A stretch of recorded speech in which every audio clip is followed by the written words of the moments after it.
Welcome to Cruise News in Review. We talk about some of the biggest cruise stories that has taken place over the past week. Some things we'll talk about is death on a cruise ship, cruises stop visiting a very popular port, a new cruise line starting to visit a destination that they haven't visited before, and Galveston gets one of the world's largest cruise ships. Yep, that's close to home to me and many others. The first one we're going to talk about is about a suspicious death on a cruise. I've noticed a pattern on cruise ships that people don't really think death applies on vacations. They are shocked to learn that ships have morgues, some have helipads, for emergency situations because, well, unfortunately, death is a fact of life. Most of the time, it happens from natural causes when on a cruise, but every once in a while, some crazy things do happen. A teen named Anna has passed away on a Carnival cruise ship, and the FBI been investigating this death, and the lack of public information about this has fueled speculation. And I won't speculate and say things because I want to give respect to the family, and the investigation is still ongoing. But again, I kind of want to use this as a learning experience. All I will say about her case is that she was found wrapped, already have dead on the cruise ship, and it was a big deal, obviously. I even had people in my comments saying, this is why I don't choose to cruise, because it is dangerous. And well, the sad truth is it is dangerous everywhere.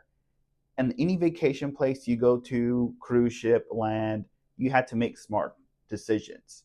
I feel safe on a cruise. But my kids are always with their adults. I make smart decisions. And I feel safe on the cruise.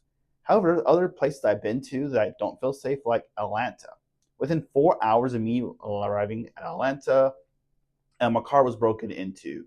A student was shot at a national student event that I was attending, and that was just the first 24 hours. Shortly after that, I was threatened by a random person trying to order some food for myself, and they wanted me to order them some food, and I didn't, and they pretty much threatened my life. So based on that experience, I will not return to Atlanta.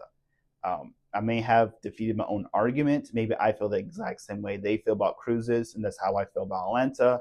But out of 15 cruises I've been on, I have great experiences, and it's the safest vacation that I have ever taken.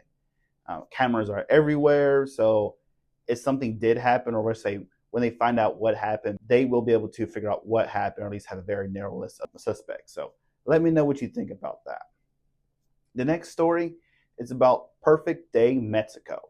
This is coming very soon, and you're seeing many cruise lines now starting to not go to Costa Maya, which is going to be the new location of Perfect Day Mexico. They have bought in the ports, and some people are saying Royal Caribbean will now allow other cruise lines to stop there. However, that's not true.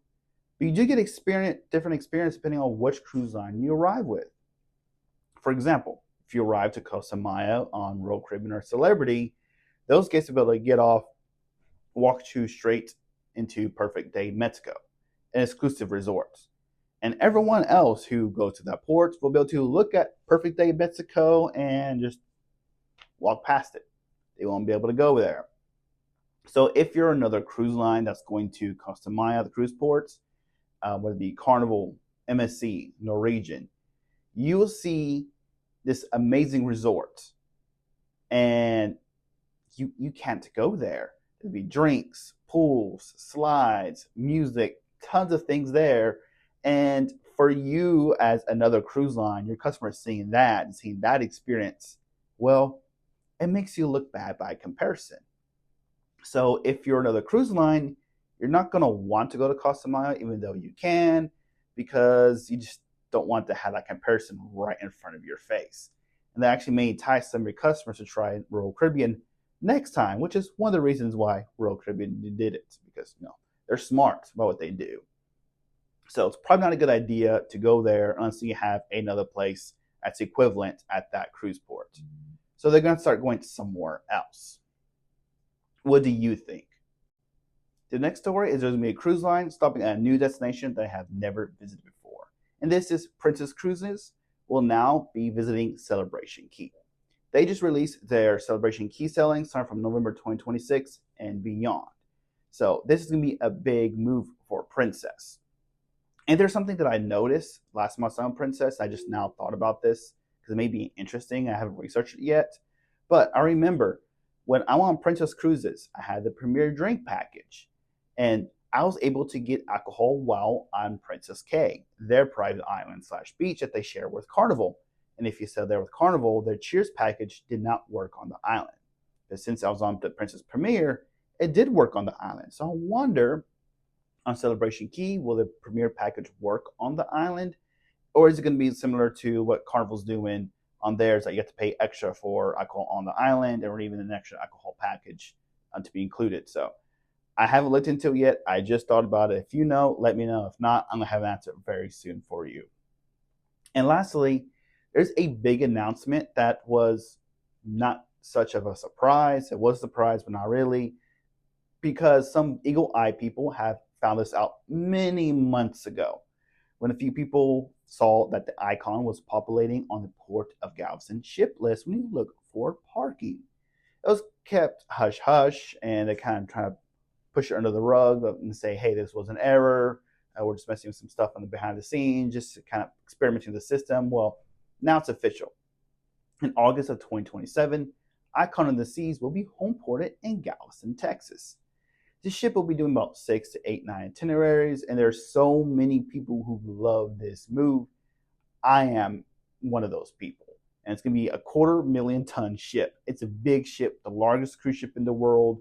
The only other class, there's one other class of ships currently out there, which is technically takes the title, but I mean, it's same category. And they have the most, or 3-4 people per cabin rooms available. So it's perfect for families because they have ample rooms, and the ship is not overcrowded from what I hear. So I have to try this myself. What do you think of all this great news? Let me know down below in the comments, and I'll see y'all next time.